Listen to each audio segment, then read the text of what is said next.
attendance here tonight is due to one reason and one reason only. So we all passionately care and love our waterfront and want to keep it that way for, for today and into the future.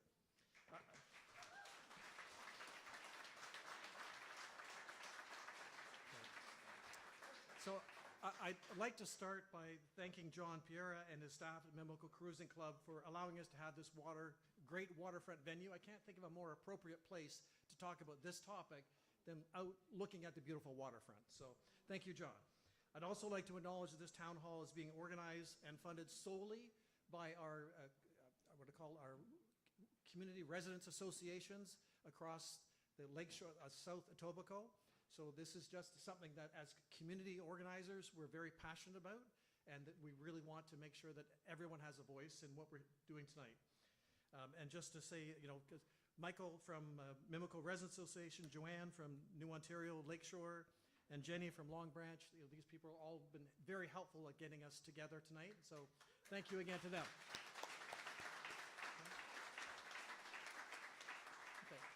And before we jump into the agenda, I just want to ask Laura to help say for a couple seconds on acknowledge the original caretakers of this great land that we call home today. Thank you, Laura. All right. Good evening, everyone. Hi, my name is Laura. I'm a resident in Mimico and grateful for all the community folks coming out tonight to have this conversation. So I just would like to start us off in a good way by inviting folks to just take a moment to reflect on or feel into your connection to this land, to your neighborhood, to the waters here, to the Toronto Island, which is all what we're here to talk about tonight and what we can do together to protect it. And of course, here in Etobicoke, we're on Indigenous land, and the Anishinaabemowin name for this area is Adobegoak, which means place of the alders. Specifically, we're in Mimico, a name derived from the Anishinaabemowin word Omimika, which translates to abundant with wild pigeons. Yeah, and this might be new information for people. So this name refers to the massive flocks of passenger pigeons that historically used the nearby Mimico Creek mouth as a migratory stopover before the species went extinct, actually. The name of this is traditional territory of the Haudenosaunee Confederacy, the Wendat, the Mississaugas of the Credit First Nations. We're grateful. We gratefully acknowledge these caretakers of the land who've protected it for generations and generations. And it's an important reminder and affirmation of our role and our accountability to Indigenous nations and to all Indigenous folks here on Turtle Island. This land's also part of Dish with One Spoon territory, which is a treaty between the Haudenosaunee Confederacy, the Anishinaabeg, and allied nations to peaceably care for and share this land, the waters, all the biodiversity around the Great Lakes region. And all of us who have come to live and work here are actually responsible for that treaty, for honoring the treaty in the spirit of peace, friendship, and respect. And so I hope that's what we're all here to do tonight. Thank you so much. Thank you, Laura. If we can move to the next slide, please, which is I'm just going to give you a quick overview of what we're trying to do tonight, which is basically, I'll start with what success is tonight, which is three things. One is that everyone leaves with a better understanding of the potential impacts of the Billy Bishop Airport expansion. Two, you know where your elected politicians stand on these issues, and we don't have to agree on everything. This is what we need to know where everybody is. And you're aware of what you can do going forward to try to protect South Etobicoke waterfront, and that is something that we'll have a quick discussion on. Okay, can you advance the slide? Okay, and anyway, I'll continue while they're working on the technical side. Speaker lineup, we got some great people here tonight. First, David Powell, like many retired people, he's now busier than ever, heading up a number of initiatives, and one including a not-for-profit group that's really trying to analyze the impact of Billy Bishop from a fact base. And he's got some really interesting stats, and he's a big picture guy, so we give him the big picture overview work. Tim Gray is Executive Director of Environmental Defense, which is a leading environmental advocacy group. He's going to share some great insights, really focused on the potential environmental and ecological impacts of the airport expansion. Amber is here as well. They're all here in She needs no introduction. She's been a very strong voice at the City Council.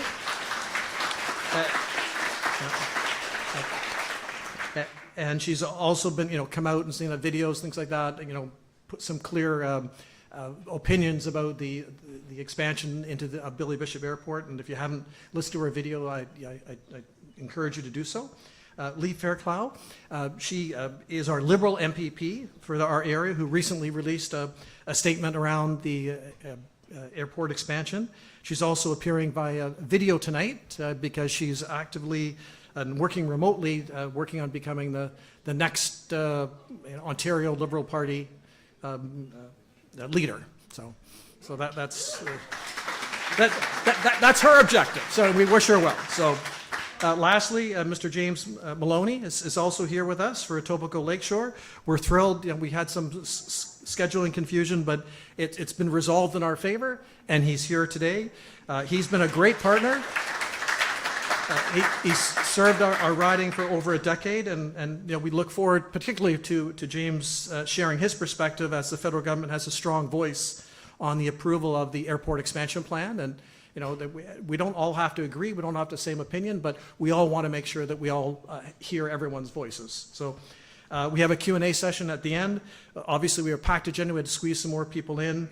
So we're going to ask folks to hold your questions till the Q&A. We've got a couple questions that have been queued up through people submitting them in advance, and we'll try to get some live questions from everybody as well. So, and we mentioned earlier, we will have some next steps because this is just the beginning of an airport, expansion journey that we're on right now, and we'll be asking you to all of you to stay active in that, and we have some suggested next steps. So, with that, I'm going to stop, and I'm going to turn it over first to David. So. Thank you.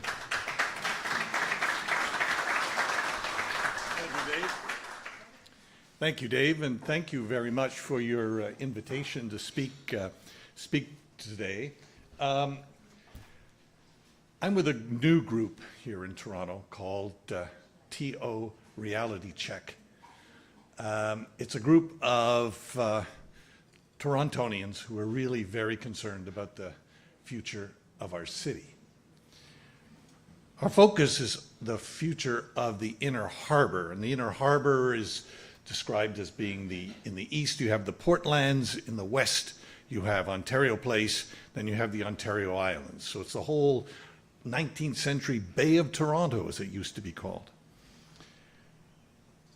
The Toronto Board of Trade tells us that today the central waterfront, the Inner Harbour, attracts 18 million people a year. It's the fourth most visited neighborhood in Toronto after the downtown, Yonge and Dundas, and the financial district. It supports more than 100,000 jobs, and it contributes, according to the Board of Trade, $13 billion a year to our economy. Currently has 85,000 residents, and that's to be expanded by the construction of 75,000 new homes, reaching over 200,000 people by the late 2030s. It also is the home to, or frequented by up to 20 sailing clubs and water sport clubs. So why are we here? Our concern is actually very simple. There's no plan, no design, no public budget, no business plan, only a stated objective, 10 million passengers and a $5 billion price tag. That leaves many, many unanswered questions. This is not a new idea. The proposal to bring jets to Billy Bishop has come up several times before over the years. Each time it was studied by the federal government, and each time it was rejected. So the obvious first question is, what's changed? Rather than speculate, we gathered together as many unanswered questions as we could find from past studies and discussion of this issue. We published them on our website, torealitycheck.ca. We delivered them to the Prime Minister at the beginning of June, and our petition was supported by 28 prominent Torontonians, including 17 members of the Order of Canada and Order of Ontario, 3 former chairs of Waterfront Toronto, and a former CEO of Waterfront Toronto. There are many, many questions. I'll raise a few of them. Tim Gray from Environmental Defense will follow and look at the environmental and ecological issues. What questions will I touch on? What's this debate really about? Do we need an enlarged airport? How big would an enlarged airport be? How will people get to the enlarged airport? I just came by cab and it took an hour to get from South Rosedale to Billy Bishop. How will an enlarged airport impact city building? And what's the business case? So what's this debate really all about? It's not about whether Toronto should have an airport on the island. We have one. It's there. The question is much bigger.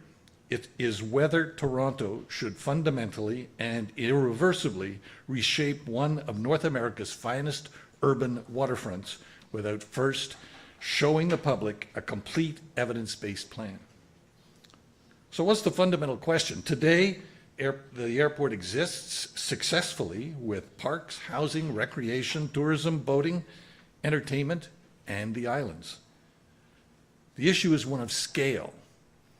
At what point does airport enlargement stop coexisting with these public uses and begin overwhelming them?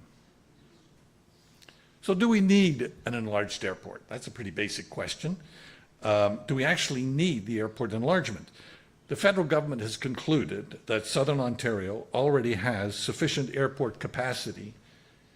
One of our 4 commercial airports, Pearson, Hamilton, Waterloo, and the island, possess sufficient capacity, long-term capacity, to meet projected demand.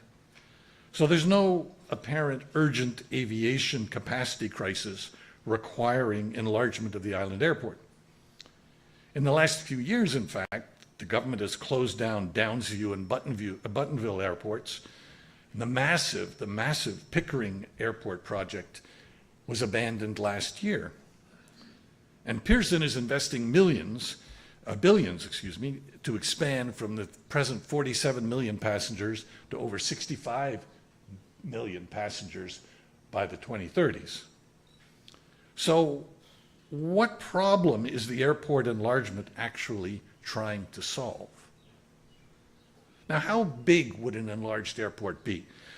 Well, most people haven't appreciated the scale. We don't have too many clues. As I said earlier, we just have a 10 million passengers and $5 billion budget.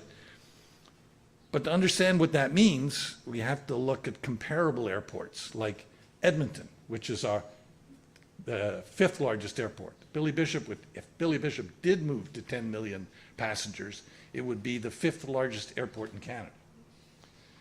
Edmonton is currently the 5th largest airport, and it serves 8.1 million passengers.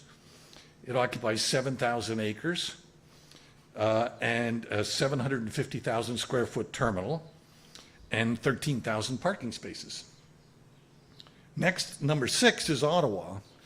Ottawa serves 4.8 million passengers. So if Billy Bishop only was expanded from 1.7 million today to 5 million in the future, Ottawa is a comparable.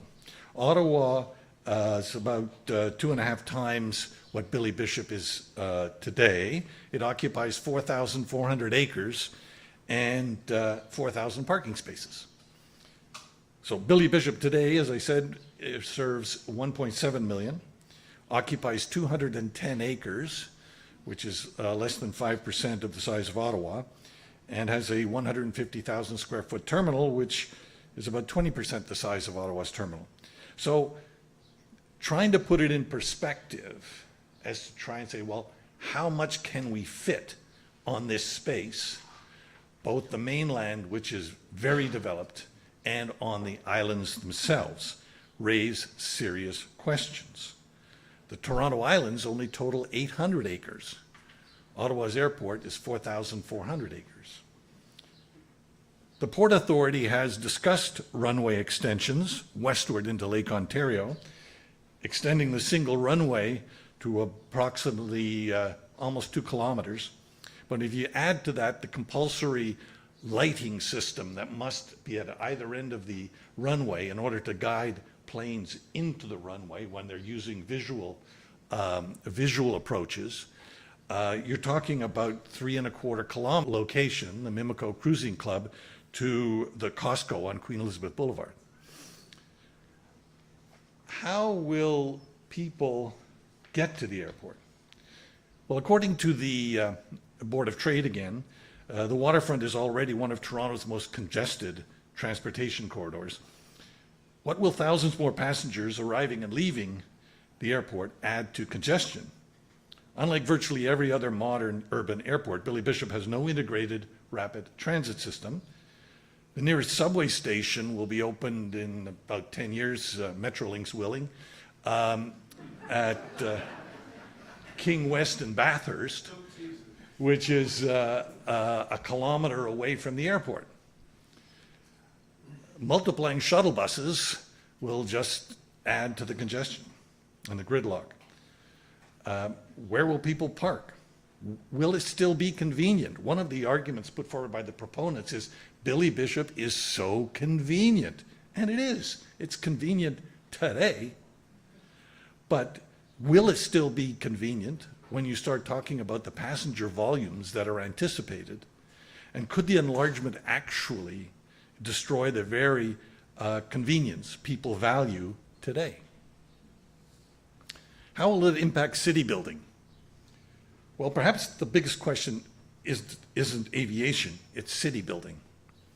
Billions have been spent in the Inner Harbor by all levels of government and the private sector, turning a derelict area into one of North America's finest urban waterfronts. We believe that housing is a national priority. Thousands of homes are planned in the Inner Harbor area. Affordable housing is planned. The entire new neighborhoods are planned. Will airport expansion and enlargement cut back on those plans? Will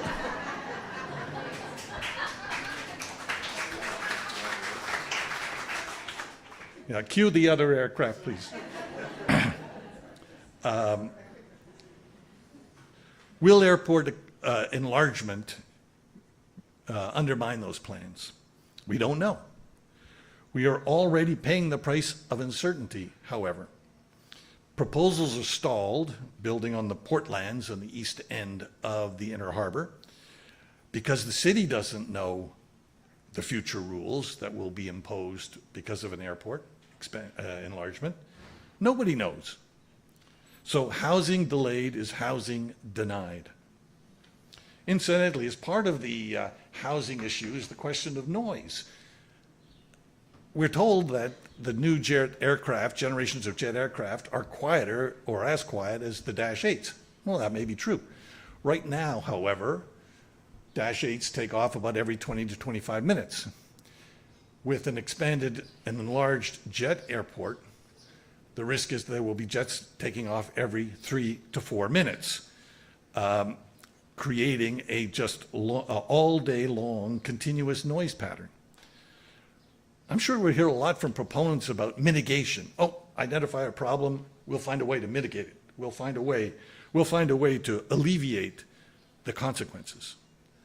Well, have we seen one example already? On May the 6th, the Toronto Port Authority, which is the owner of the airport, wrote a letter to Toronto City Council recommending that to the city that all residential buildings constructed on or near the lake should be designed to keep the windows closed. And so you wonder what's going to happen to balconies and patios when you're in a residence overlooking the lake. The Toronto Port Authority also recommended to the city that the wording of any residential rental contracts or sales contracts for residential units expressly shield the airport from liability related to noise. So I suppose that's mitigation. So what's the business case? The short answer is there isn't one.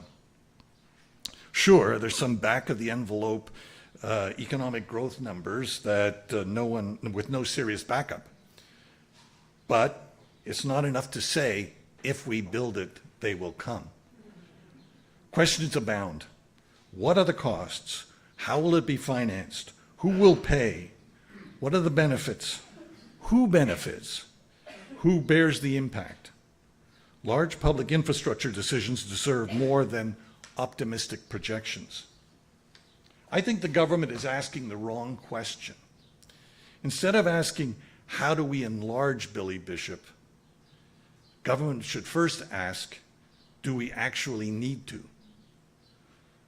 If the answer is yes, show us the evidence. The federal government has studied this idea repeatedly for decades. Show us the plan.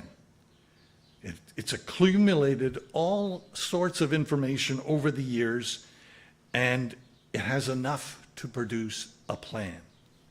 Delay costs our city. Show us the plan, show us the costs, show us the trade-offs, show us the benefits. Let Torontonians debate the future of our city. We're asking the government to earn public confidence. Put the cards on the table, show Toronto the complete plan, let the evidence, not assumptions, guide us on one of the most important city-building decisions our generation will make. Thank you.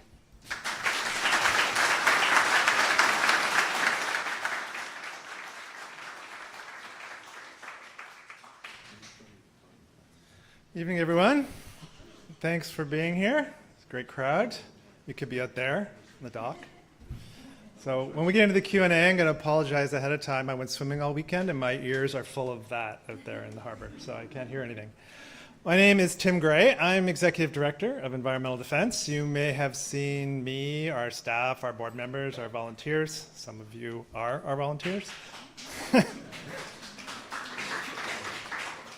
You may have seen us online, on television. We work on climate issues, clean energy, land use. You may have seen us chasing the premier around the province, trying to protect the green belt. We won that one. That was nice.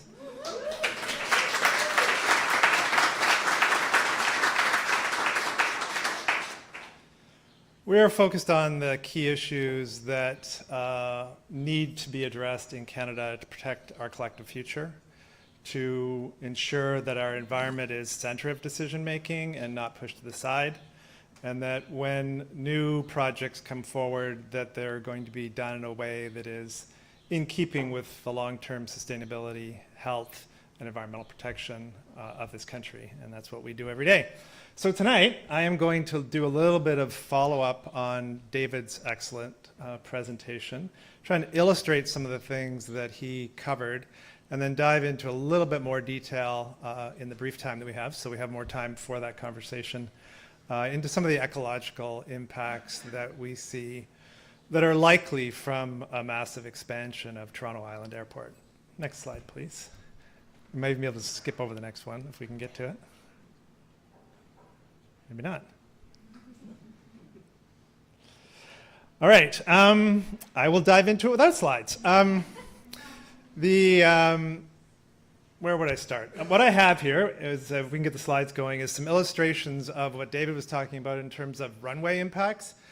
Some illustrations that we've done and had drawings done that will actually show the scale and scope of it in kind of three-dimensional space, so you can get a sense of what the proximity of the runways would be, both to downtown Toronto, but also to the western areas here. Okay, let's just go to the next one, please, if we can.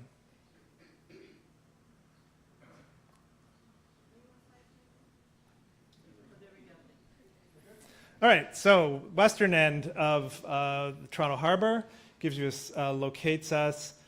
These, all of these parks, etc., are on the takeoff area of the expanded runway. They're on the takeoff area now, but the increased impacts of jets would influence all of these natural areas along the Western Harbor and into Etobicoke. Next slide, please. Some of the uses that would be impacted and would interact with increased jet use along this western waterfront: rowing clubs, recreational land-based activities, including Sunnyside Pavilion, High Park, et cetera. All these places are going to be in the takeoff zone of increased jet use. Community and adjacent impacts, all of the places listed there. Next, please. You get a better sense here of that waterfront area with the jet takeoff area, which if you see, it's hard to see, I realize, from the back of the room, but you can see the Humber Bay and the takeoff zone coming from Toronto Island Airport with expanded use. This is from environmental impact study that was done around the first time when jets were talked about on Toronto Island Airport about 12 years ago. Next, please. Just some of the, looking back towards, look at this one here in the bottom left-hand side where the towers on the waterfront are here, closer to Humber Bay, Island Airport in the distance, Toronto Island. You can imagine the jets coming off the end of that with a much expanded runway right over the front of the harbor, right in front of here. Next, please. A little deeper dive into the Western Gap. So right now we have, the Western Gap is the way that boats get in from Lake Ontario into the inner harbor on the waterfront. So now it's fairly narrow, but it's short. That is going to change because we're going to have a runway that extends much, much further to the west if this expansion goes ahead. So these are some of the changes that are going to occur. We're going to have lake filling. We're going to have much larger marine exclusion zone around that expanded runway. We're going to have runway approach lighting. As was mentioned, once you move into jets, you have to have runway approach lighting like you would see at Pearson, if you're flying into LaGuardia, it's actually in the water in LaGuardia as you approach. You have to have that airport lighting. You're also going to have blast deflectors for the jet exhaust to try and deflect some of that wind that otherwise is going to actually knock over the boats that are going by the runway. We're also going to have a much wider runway to allow the taxiway to go out to the end. So next slide, please. I want to show you just what that looks like. So there, oops, sorry. Right, no, one more. Right there, yeah. So that's the existing runway. Next, please. And then right now, you may have heard about this, a conversation about the existing expansion that's planned. This is for safety reasons because of Transport Canada changes in rules around how long the runway needs to be for the existing infrastructure. And that requires some small expansions. Next, please. So this is what is needed to be done for the existing expansion. It gives you a sense of the incremental gain. So the runway does get longer, but you don't really get the incursion westward in a very significant way. And the Western Gap accessibility doesn't change much. Next, please. Next. Some media coverage. Next, please. This is what you probably saw if you were following this in the media. The expression of what the runway would look like as a narrow finger going out into the lake. But the reality of airport planning is that it'll look significantly different in reality. Next, please. Do we know for a fact that the orientation of the runway is going to be the same? No, because we don't know anything for a fact because we haven't seen a proposal. But it could run north-south, maybe down Hanlon's Point. Who knows? But this is where the existing runway is, and any planned expansion of an existing runway would be here. I'm just going to ask everyone to hold their questions again because we're tight on time. Thank you. Next, please. So this is what it would actually look like in reality because you need a taxiway. So it's going to be much, much larger in terms of width, but it gives you a sense of what that airport approach lighting is going to look like, and also its proximity to Ontario Place. So this is significantly different looking now after the Premier was done with it. But this is the West Island and then the East Island and Trillium Park. And you can now see that the Western Gap becomes much longer and has a very significant choke point as you pass Ontario Place. Of course, as well, the Western Island is supposed to be the home of the Therm Mega Spa. So those enjoying their $150 a day Therm Mega Spa experience will get to look at the jets taking off 100 feet from their experience. So I'm sure they'll love that. Next slide, please. The Western Gap piece is important, and I'm going to explain a bit why that is. This just gives you a sense of how the approach occurs, runway lighting going out towards Etobicoke. Next, please. Again, you can see the proximity of Trillium Park if you've been down there on Ontario Place, that nice park that was completed on the east end of Ontario Place, which is still there. It's right off the shore. Next, please. So again, we can see the Western Gap, and let's get into some of the water quality issues. Next, please. I won't go over this again. David talked about this, just the massive increase in the number of people that are going to be there as a result of this huge increase from the existing 1.7 to 10 million passengers per year. Next, please. Jet blasts. These are the jet blast barriers I was talking about. The huge amount of thrust that's generated by jets in a space like this because of competing uses such as boats, etc. We'll have to have these jet blast barriers to partially deflect the blast. Otherwise, all of the boating activity that occurs around the island would be very risky for people. 150 kilometer an hour jet blast coming out of the back of the jets when they're taking off. So these would have to go up, obviously increasing the visual obstruction that is going to occur from the airport. Next, please. Next. Water quality.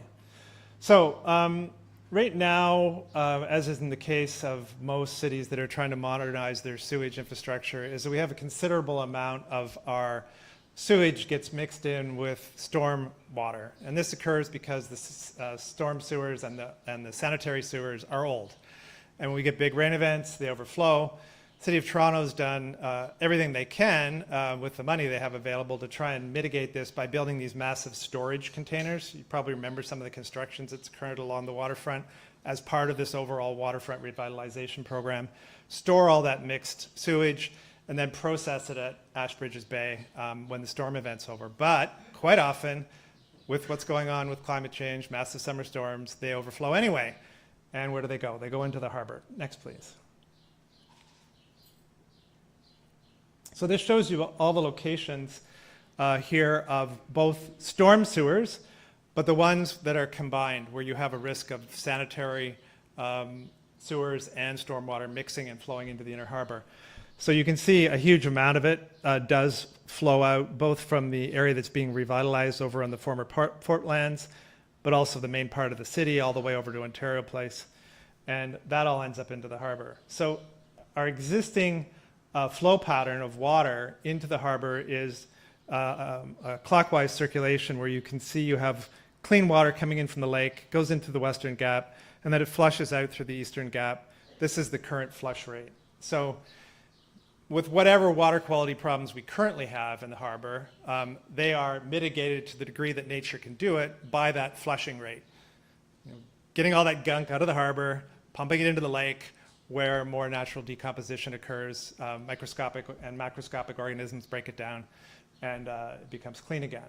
So if you think back to that picture that I showed of that runway getting much, much longer, that's constraining that Western Gap, and what we're going to face is a change in water retention time. The ability of the water to move into the harbor and out will be changed. And because we haven't done the work yet, because we don't actually have a real proposal, and none of the hydrologists or biologists that need to be involved in this have opined on what it's going to do. We don't know what that's going to change, but we know that it is going to make the water retention time in the harbor longer. Next, please.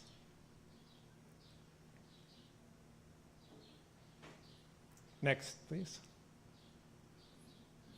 Let's talk a little bit about air pollution. You may have seen some of the recent coverage in the media about long-term studies that have been done in the area, the neighborhoods proximate to the existing airport, and the unduly high risks being put to people's health by ultrafine particulate matter that emanates from the airport.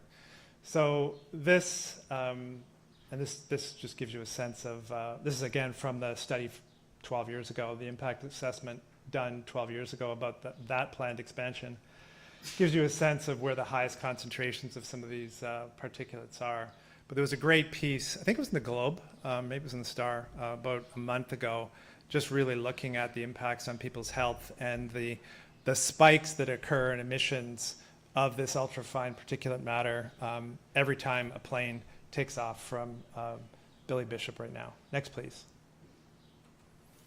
So as these concentrations of these particulates go up, you end up with increased risk of respiratory illness, cardiopulmonary and lung cancer, lesions in the upper airways, nasal lesions, respiratory tract tumors, etc.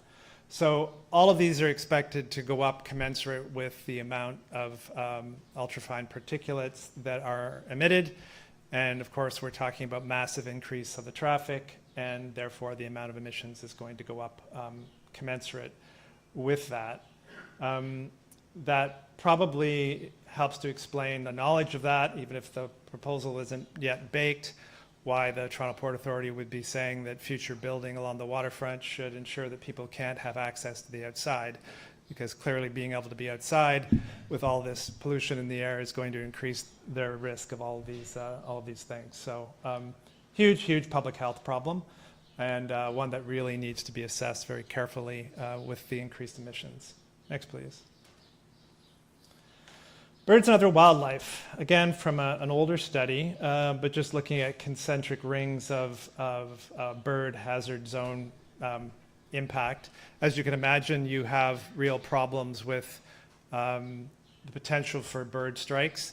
With jets, of course, you can suck them into the engines. You've probably seen that nice movie where that great pilot lands the plane on the Hudson, and after the birds get sucked into the engine at LaGuardia.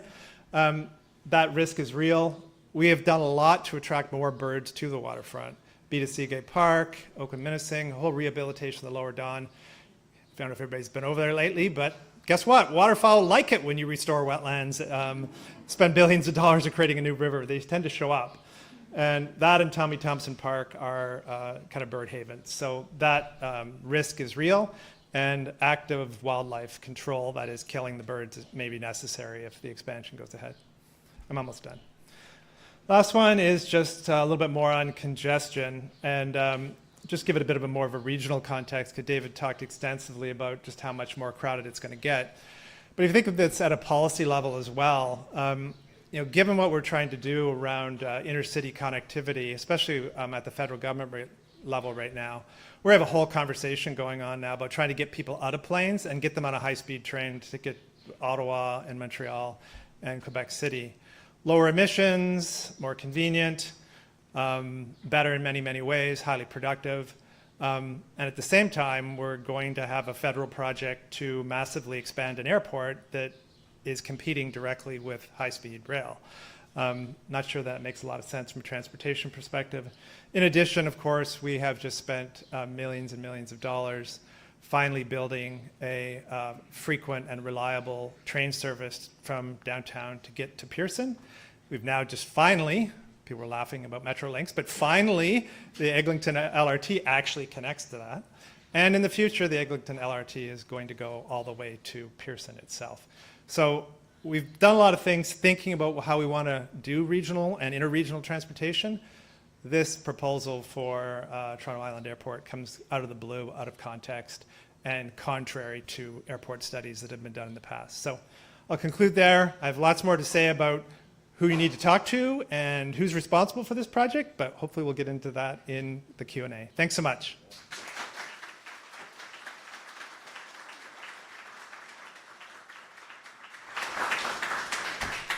Hi everyone, good evening. My name is Amber Morley. I'm really proud, if you don't know who I am, to serve as City Councillor for our community and be appointed Deputy Mayor representing Etobicoke.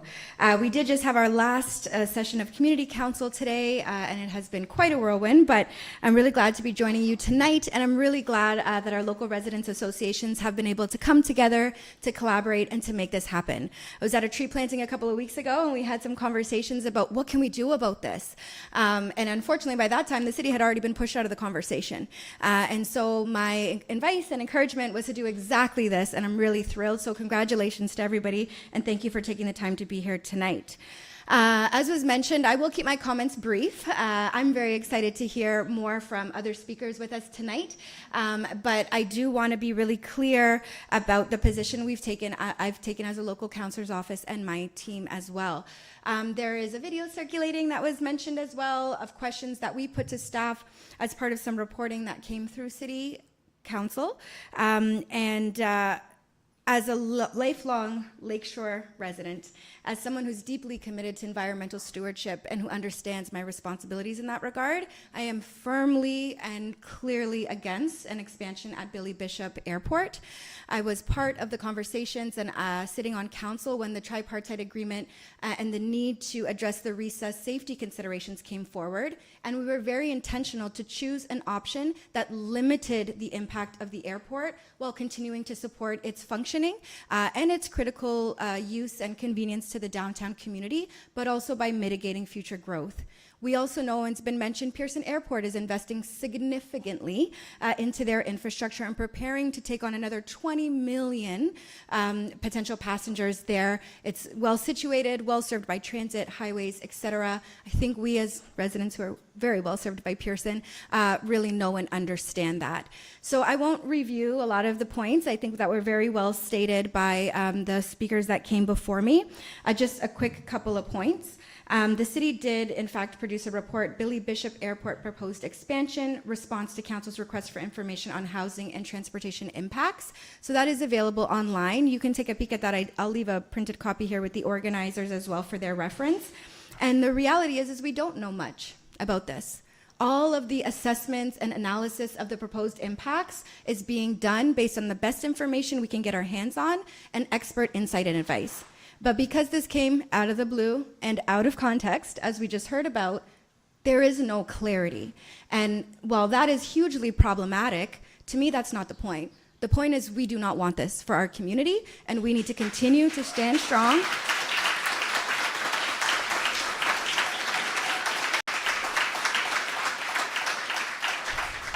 And be very clear with decision makers, of which unfortunately we at the city are no longer one, where we stand, what we expect, and a path forward to how we're going to get there. So thank you again for being here tonight. For anybody who is interested, there is a report back coming to Planning and Housing Committee on July 16th, next week, I think. And that is specific to a motion that, I'll just read it to you. So Planning and Housing Committee had deferred consideration of an item related to this, to Billy Bishop, to the July 16th Planning and Housing Committee meeting, requesting the city manager to provide a supplementary report on the following: the ownership structure and controlling interests of Newport Aviation, owner of the terminal of Billy Bishop Toronto City Airport, including involvement of JP Morgan and implications of foreign ownership and major transportation infrastructure. B, the City of Toronto's lobbying bylaw and provisions around disclosure and of details around parties that control or direct the activities of lobbyist activities, and impacts of the proposed airport and runway expansion on water quality in a harbor that we just heard a lot about. So if you're interested in that, keep an eye out. Call my office. We can direct you to it once it's available. And feel free to register to come to Pute at Planning and Housing Committee to share your feedback about those findings as well. Thanks again for being here. Thanks, everyone.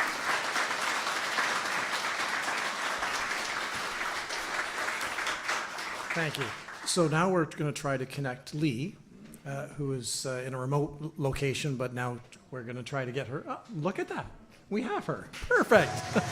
Welcome, Lee.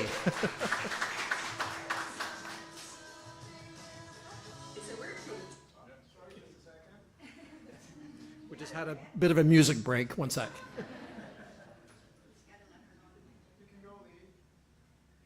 Okay, is that working?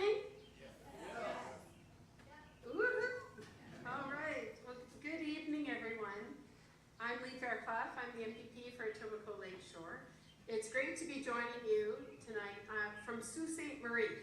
So I'm a little bit far from our riding at the moment. It's nice to see such interest in the discussion here tonight. I'm just looking right now at the size of the crowd. And certainly I will say I've been hearing from a lot of constituents on this issue. I do want to say a special thank you to David Malone and Michael Schwanzer and all the residents associations for organizing this tonight. I am sorry I'm not there in person. Some of you will know that I'm also running at the moment for the leadership of the Ontario Liberal Party, and I'm on an extensive tour of the Northeast that I planned some time ago. So I'm just very grateful to the organizers for letting me join you virtually, because I know that this really matters to people. I have had many people ask me what my perspective is on this issue, and I did release a public statement last week about it. It is posted on my social media and at leafairclough.ca if you'd like to read it. But I'm actually going to just step through some of the highlights of what was included in that. It said that I have consulted with residents, businesses, and planning experts, and I believe that Ford's project for the Toronto Islands Airport is a bad idea, and it brings major risks and clear benefits for Toronto. It brings no clear benefits for Toronto or for Ontario. Now, the city's waterfront in Toronto Islands, I think we all know, are such an important and irreplaceable part of Toronto. The waterfront transformation that's been happening is a major civic achievement. Ford has said that he hopes to triple passenger traffic, and I think that that would destroy the islands and paralyze the waterfront. Now, I will say, this is what Ford's talking about. To my knowledge, there's no clear plan that we have seen other than what he is talking to. So when there was a piece of legislation that was tabled in the legislature in June, I do want everybody to know that I voted against that bill in June, primarily, honestly, because I don't trust the Premier and with this kind of a decision. And I do think that really I oppose Ford's Billy Bishop scheme because there's no coherent plan or business plan for this massive proposed expansion. And I think that, Ontario taxpayers really have no information about how much this will cost them. And the Premier does keep talking about jets and a 900-meter runway, while actually there's no actual public plan explaining exactly what's being proposed, the impacts to the waterfront, the city, or the economy. So I'm frustrated because I feel like we're debating headlines instead of facts, but this is what happens with this government very routinely. It's the same headline that happened of digging a tunnel in the 401. And what I have seen is that the absence of a plan is now only increasing the risk of negative impacts on residents downtown and along the flight path. The uncertainty we know that it's put a chill in the housing development in the area, which is vital to the waterfront revitalization plan. As I said, I just don't trust the Ford government to act in the interests of people of Toronto or Ontario. And, I think that Ford started talking about this massive expansion only when he was heavily lobbied for that to happen. I also, there is a hint that this is a way to actually support the bailout of an American banker for investment decisions. And as somebody, I think that people in Ontario are really tired of being ignored on issues that matter to them. And this is about priorities. Like if we choose to invest in something like this, it means that we're not investing in other things oftentimes. And I can tell you, it's been interesting. I have asked about this while I've been traveling the Northeast, because part of the argument has been this is an all-Ontario project. I will say, what do I hear very, very often? We're tired of having a Premier that wants to be the Mayor of Toronto. The safety on the highways in the north is one of the most significant issues that they care about. And from their perspective, transportation out of the north does matter. We know that there's unused capacity at the airport today. If they wanted to increase flights, they potentially could without a big expansion. But more importantly, how are we ensuring that people are able to travel safely in other parts of the province? And so I think people are looking for more attention from this government for issues across the province. Now, in terms of the waterfront, I have a different vision. The waterfront's real economic value will only be realized through a thoughtful plan that balances recreation, tourism, businesses, and housing alongside the Billy Bishop Airport. And we deserve a plan that will put people and communities first, not vanity projects. So I believe that Ontario deserves better, and, you know, you can definitely, there's many ways to get involved in this issue. Many of you showed up tonight, and you can continue to advocate in your communities. I would, you know, if you've received a message from us, we've shared with who the relevant ministers are, and their contacts at the provincial level to be reaching out to, and I would encourage that you do that. Thanks very much.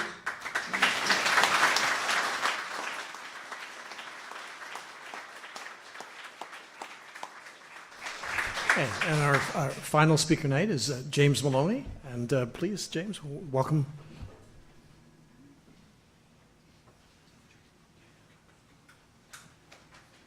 Great, thank you, Dave. And look, thank you to, let me add my thanks to everybody who's helped put this thing together. Look, most of you in this room know me. For those of you that don't, like, I've been the MP here for almost 11 years now, but I've lived here for over 50. I remember when there were 0 condos down here.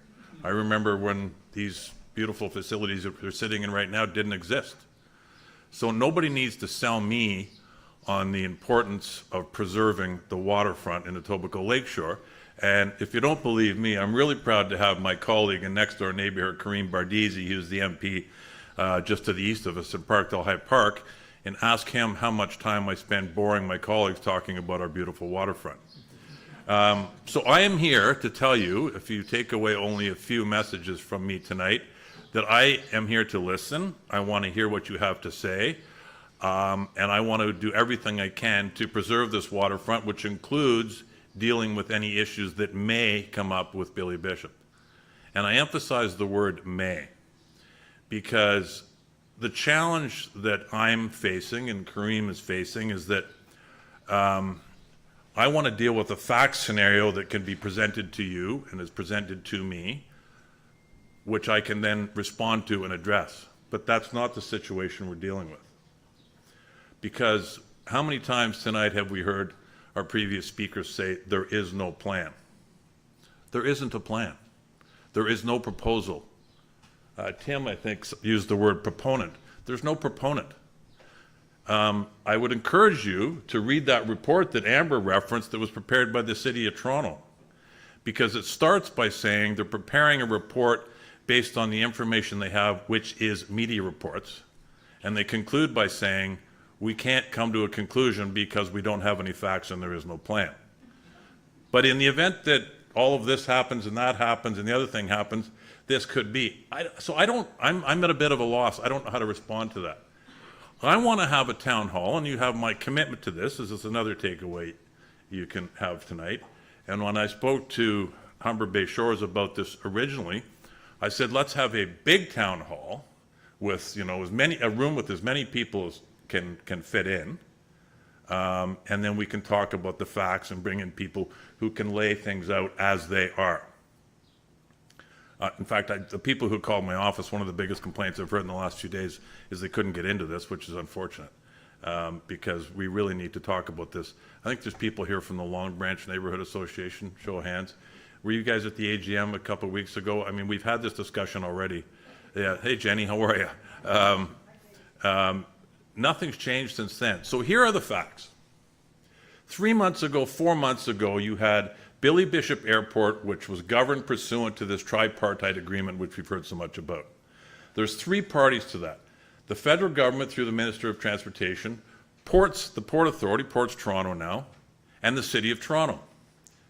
There was no plan for an expansion of Billy Bishop Airport at that point. There was no proposal to extend the runway at that point.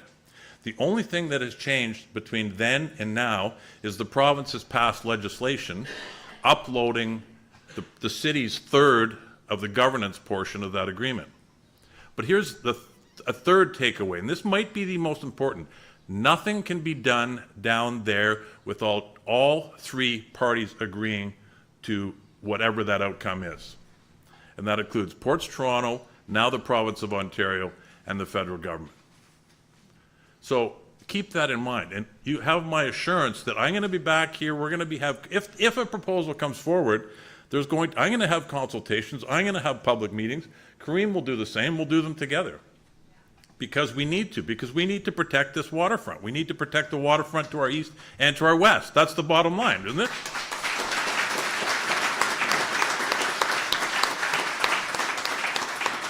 So I'm not here defending anybody or proposing anything, because the only thing there is to oppose, perhaps, and Lee said this, is the Premier's gone out and made some statements about, what I guess what he conceives, their conceptual ideas and his thought. I mean, those of you who are in the Mimico Residents Association, there's a point in there that says frequently asked questions, is there a plan? And it shows a link to show that there is. I encourage you to click on that link and go read what it says, because it is not a plan. It's something that Doug Ford and the province of Ontario put out there with some ideas. It was, in fact, that document predates the passage of Bill 110 in the province of Ontario. So I'm, like I think it was Tim said, on the one hand, he was asked a question. He said, you, sir, asked him about the direction of the runway. And he said, well, I can't answer that question because I don't have a plan. And then he showed a slide and he said, that's what the runway is going to look like.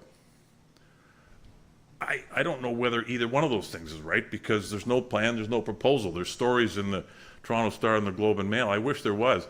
And I will come back when there is, if there is a plan, because I don't know when it will ever materialize. And the other important thing you need to take away from tonight, I think, Dave, you mentioned at the beginning, he reviewed the history of previous discussions about expanding Billy Bishop Airport dating back to 2013. And these are all chronicled in that City of Toronto report. And what it says in there is in 2012 or 2013, there was a proposal, there was a proponent, they came back with a very specific proposal. It was to expand the runway by about 200 meters. The next thing that happened is there was a thorough, extensive consultation led by the federal government, and the plan was rejected. So any plan that comes forward will go through the same process. I assure you of that. We assure you of that. The last point I'm going to make is I want to talk about, I think it was Tim, you saw this RESA issue up there. That stands for Runway Extension Safety Area.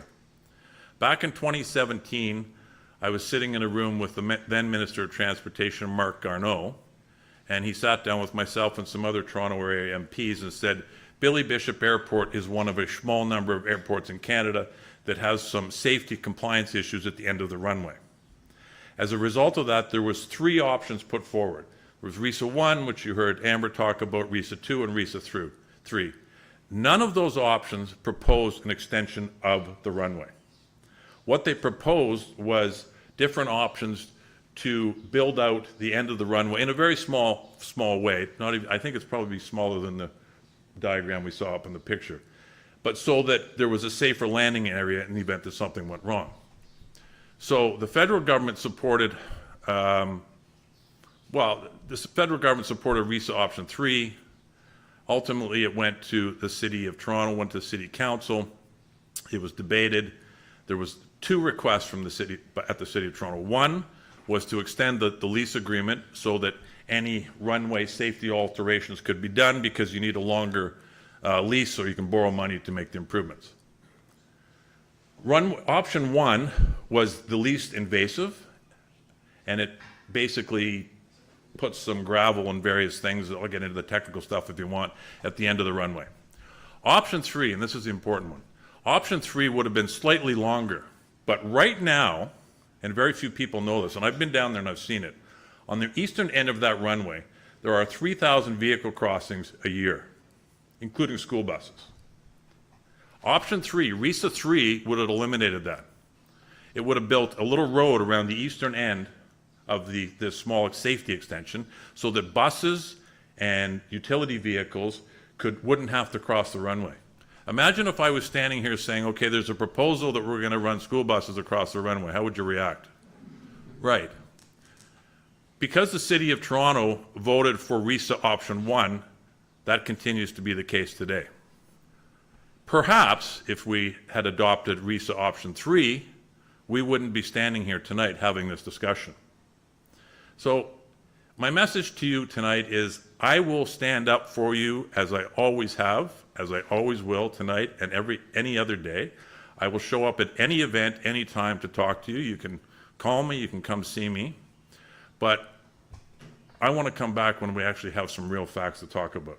Because until that time,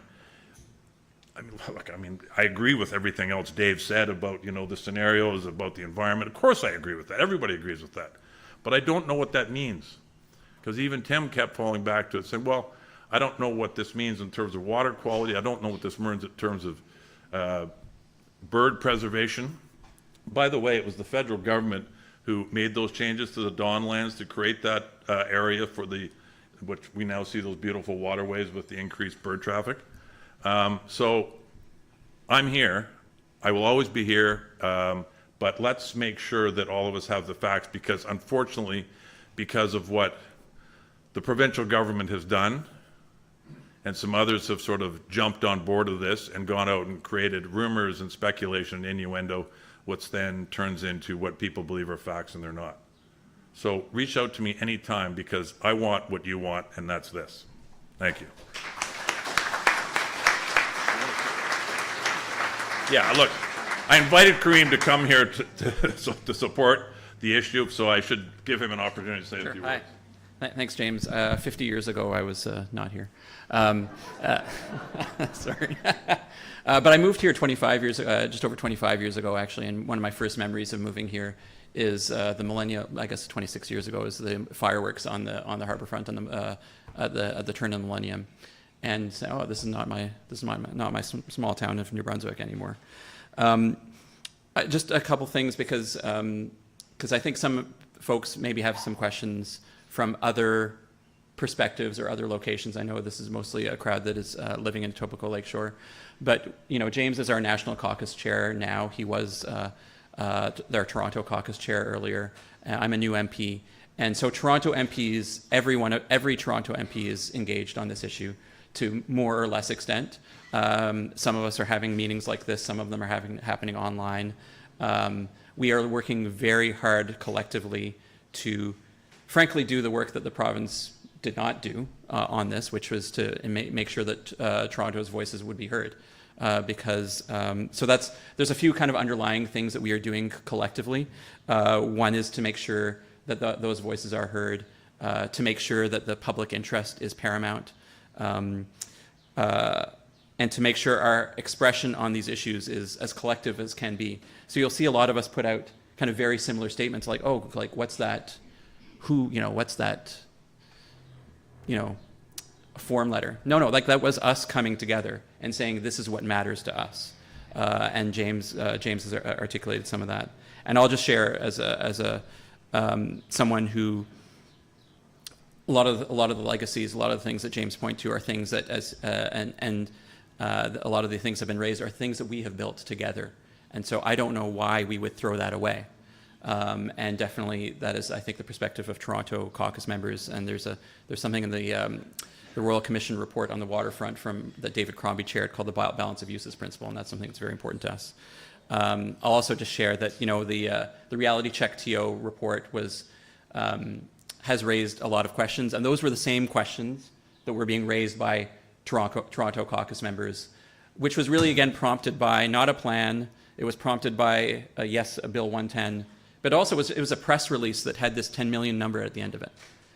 So the turning of that number, and when a bunch of us saw that press release and saw the 10 million, we were like, what? What is that? But a number in a press release does not a plan make. And so I think you have our commitment that we will keep the public interest in mind, that we will have the collective voice, both at the individual level, but at a Toronto level as well. And that we'll do the hard work with you. So thank you.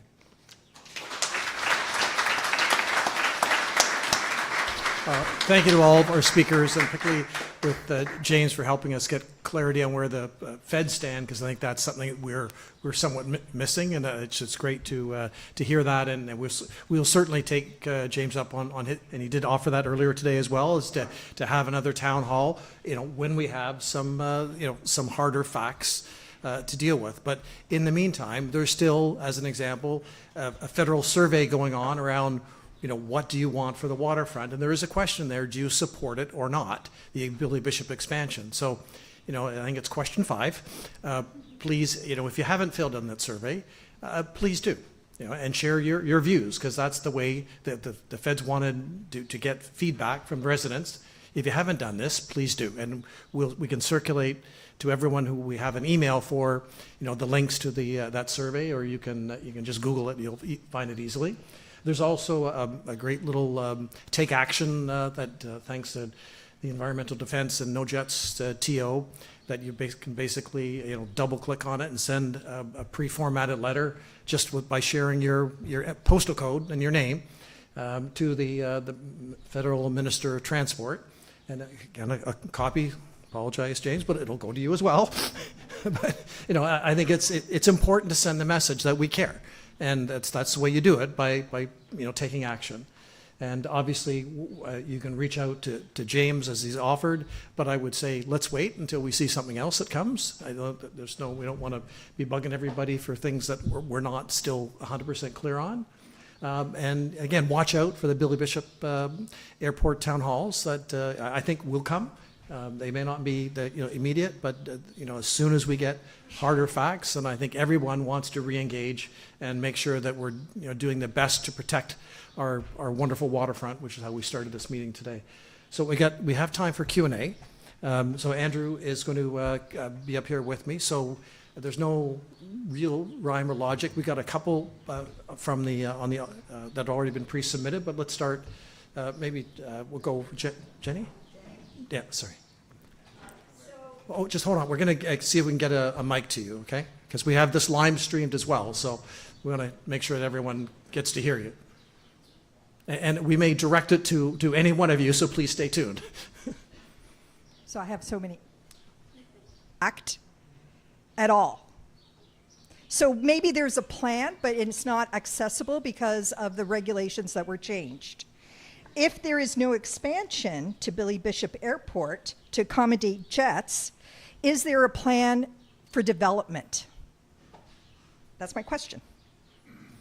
Okay, and I'm not sure if we have, I don't think Lee's on the line anymore, because someone from the province should be answering that question.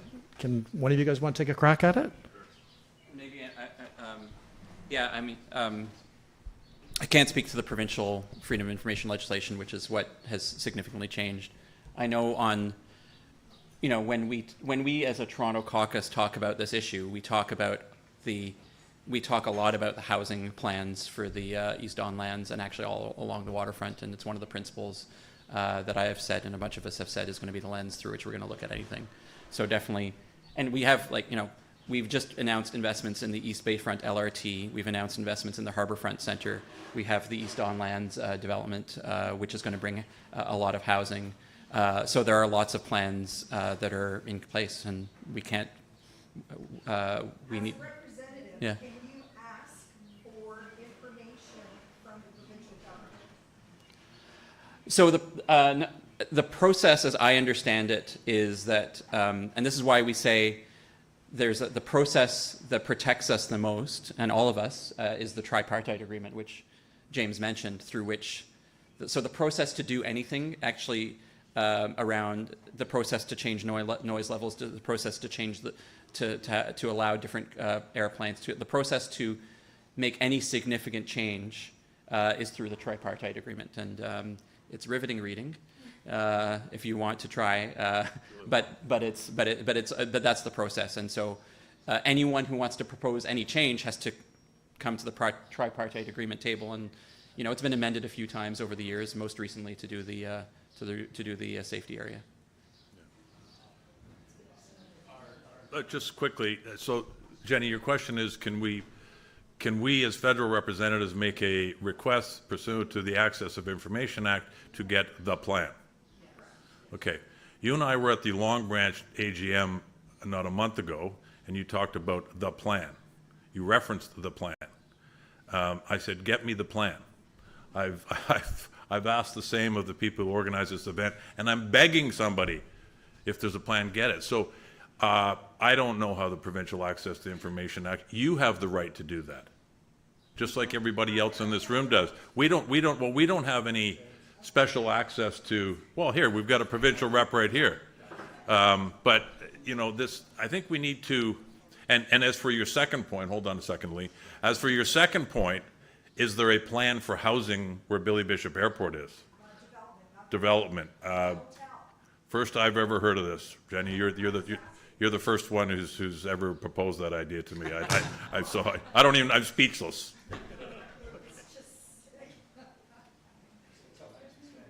I think Lee's going to speak on the FOI piece. MPP, I don't know if we can hear. Otherwise, from my understanding, just quickly on that, it is the legislative changes to FOI, Freedom of Information access, is only related to federal ministers, cabinet members, and elected officials retroactively. And for civil servants and others within various divisions and departments of the provincial government, my understanding is FIPA and FOI is still eligible type of thing. You can still do it, but please, Lee, if you want to jump in with any additional comments or clarification.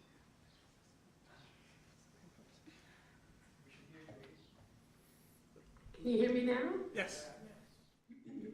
So I think the first thing to say is, I think that the suggestion that somebody here could make that request to the government for that plan, you can do that. They will then assess whether, with the new laws that the government passed just before we rose, whether or not they will release any of the information, and it is retroactive. So I in fact, and I will check, was it Jenny that was speaking? Did I recognize her voice? Yeah. I think that I believe one of my colleagues has already submitted the same request, but I will look at that as well. The issue is there's a lot of time for them to be able to respond to that. I take comfort in the comments I heard from James, though, which is at the end of the day, it's a tripartite agreement. But it would be very interesting to know if there is actually a real plan, because, as was said, there was, the number of 10 million passengers mentioned in the Ford release that I don't think has been a plan that has been supported by a tripartite agreement table at this point. So anyways, I would just say, I think we can put these requests in and ask for the information. And then secondly, keep holding them to account to make sure that they are being part of that tripartite approach to whatever this development is.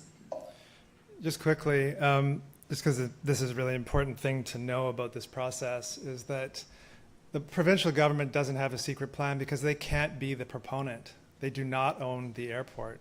So you can FOI if you wanted to. The FOI Act has been changed, but there is no plan coming from the Ontario government. There never will be.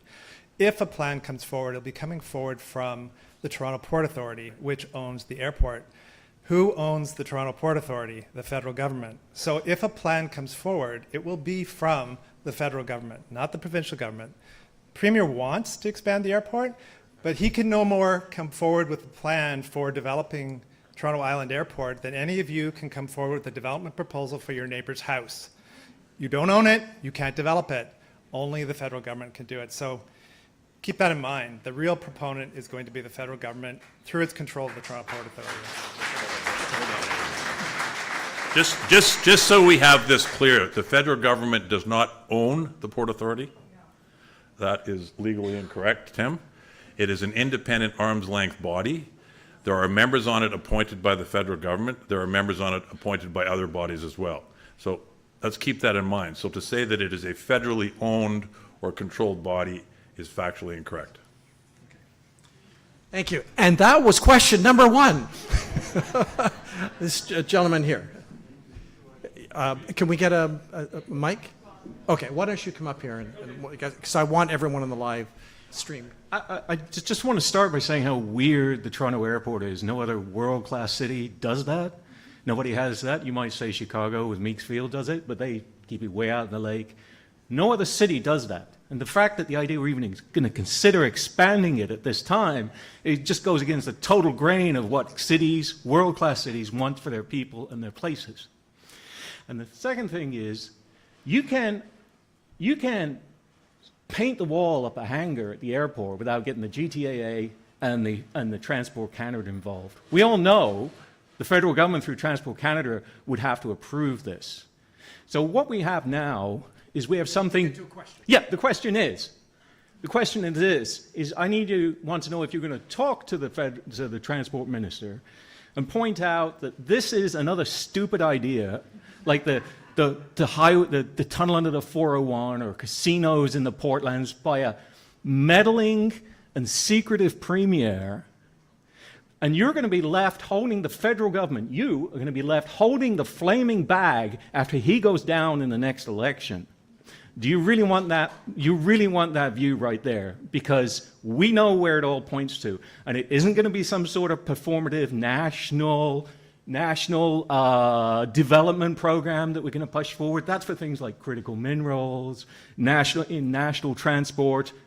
Nobody's going to do that for the city here. So you need to, will you talk to the transport minister and make him clear that this is going to be a flaming bag that you are going to be holding?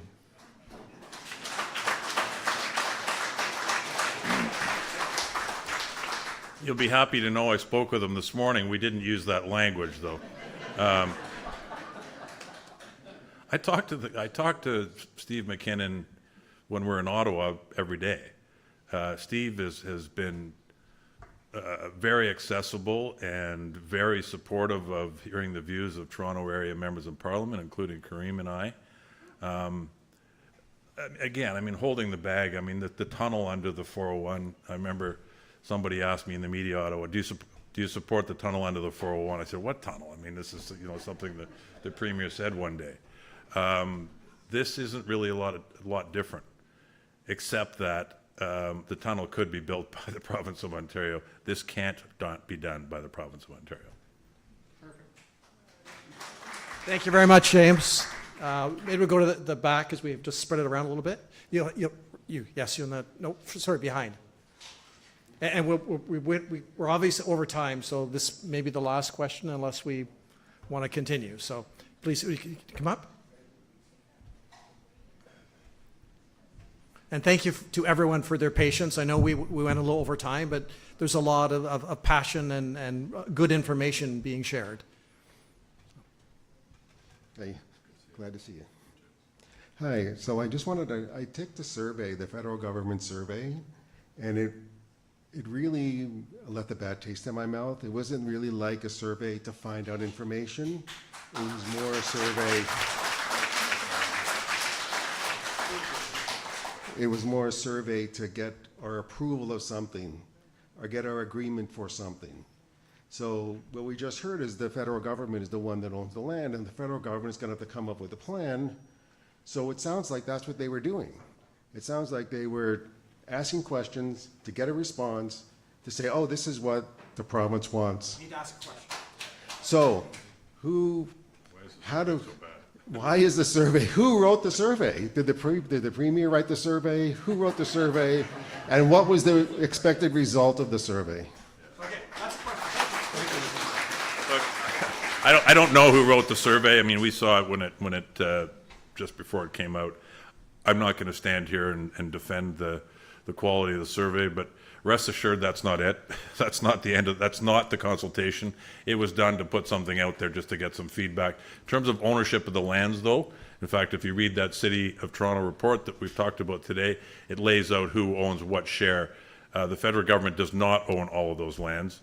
It's owned jointly by the federal government, the Port Authority, and was the city. It's now the province that owns a portion of it. May I, Dave? Yes, I think there's one other question from the Mimico that in the Mimico Residents Associations we have had to face a few times. And it is a question that I would like to ask to the chair of the Liberal Caucus in Ottawa. It's whether or not you agree with the basic idea of the takeover of the City of Toronto's role inside the Port Authority activities.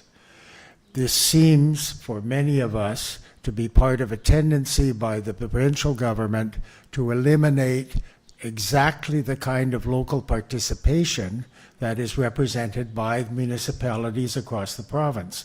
It's happened in a large number of different areas, and it seems to have gone on here.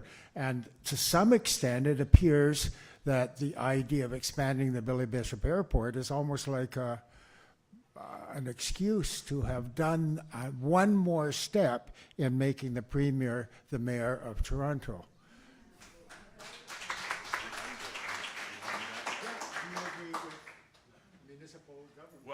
I think that's a question better put to Lee, to be honest with you, because,